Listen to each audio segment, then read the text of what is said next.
Hello भाई, welcome back. तो इस वीडियो में हम देखेंगे डेसिमल टू हेक्साडेसिमल कन्वर्जन को। इसके कुछ क्वेश्चन हम प्रैक्टिस करेंगे यहाँ।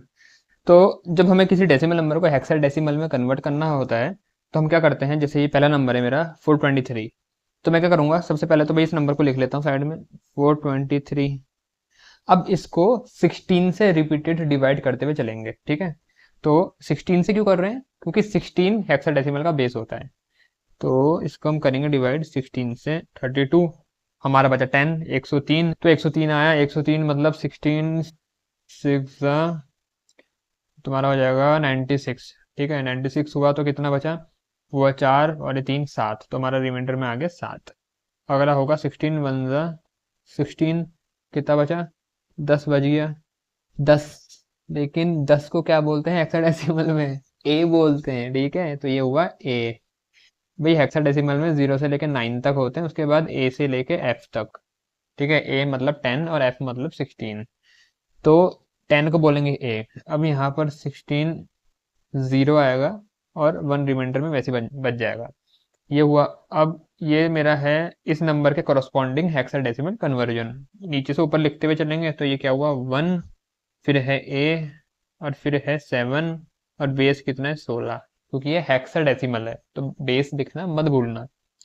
अब ये तो था जब हमने अपना इंटीजर पार्ट कन्वर्ट किया या इंटीजर नंबर को कन्वर्ट किया हेक्साडेसिमल में। अब फ्रैक्शन वाले डेसिमल नंबर को हेक्साडेसिमल में कन्वर्ट कैसे करेंगे वो भी देख लेते हैं। तो यहाँ पर हमें अब रिपीटेड मल्टीप्लिकेशन करना पड़ेगा, किसके से, 16 से। तो लिखा मैंने इसको 0.03125। तो 16 से इंटू कर लेते हैं भाई, 6 5 30, 12 और 15। ठीक है जी, 6 1 6 7 और 6 3 18 180 ये आया।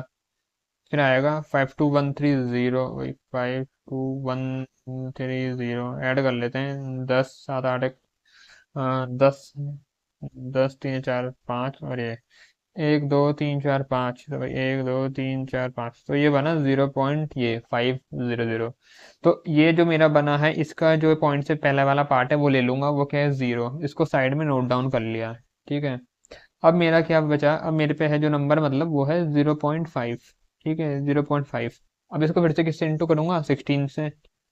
तो 16 5 ज़ा 80, तो यहाँ आ गया 80। ठीक है जी। अब यहाँ एक पॉइंट था तो ये बना मेरा 8.0। ठीक है ना। अब यार ये 8.0 जो मेरा बना, इसके पॉइंट से पहले क्या है, 8 है, तो मैंने उसको फिर से साइड में लिख लिया। अब पॉइंट के बाद क्या, 0। पॉइंट के बाद अब 0 आ चुका है, तो अब करने की ज़रूरत नहीं है। तो जो मेरा नंबर बना, ये जो फ्रैक्शन वाला, इसका कोरस्पॉन्डिंग हेक्साडेसिमल में कन्वर्ट होके क्या बना, 0.8। ऊपर से नीचे लिखते हैं पॉइंट वाले के लिए। तो ये आया 0.8, मतलब 0.08। ठीक है, और बेस कितना होगा, 16। तो आंसर है 0.08 और बेस 16, क्योंकि ये हेक्साडेसिमल है। अब तीसरा हम पे ऐसा नंबर आ सकता है जिसमें दोनों होंगे, दोनों मतलब तुम्हारा इंटीजर पार्ट भी होगा और फ्रैक्शन वाला पार्ट भी होगा। तो जैसे मैंने अगला लिया है 423.03125, मैंने इसी को कंबाइन कर दिया है, जो ये दो थे, पहला और दूसरा वाला।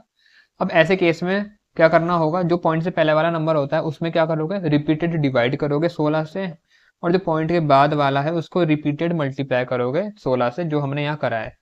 जब ये हो जाएगा उसके बाद क्या करना है, बस अब जो इसका सोल्यूशन आया है उसको यहाँ लिख दोगे। जैसे यहाँ पर आया मेरा 1A7 इस वाले के लिए, और इस वाले का था 0.08, तो यहाँ आएगा 0.08 और बेस 16। तो इस तरीके से ये ऐसे वाले क्वेश्चन में करना पड़ेगा तुम्हें, दोनों मेथड लगा करके अपना सोल्यूशन। ठीक है ना। तो मुझे उम्मीद है तुम्हें समझ में आया होगा कैसे हम काम कर रहे हैं। अब अगर तुम्हें ये समझ में आ चुका है तो ये कुछ क्वेश्चन है प्रैक्टिस के लिए, इनका तुम प्रैक्टिस करना, फिर मुझे कमेंट में इनके आंसर बताना, मैं तुम्हें वहाँ रिप्लाई करके बताऊंगा कि तुम्हारे आंसर सही हैं या नहीं है।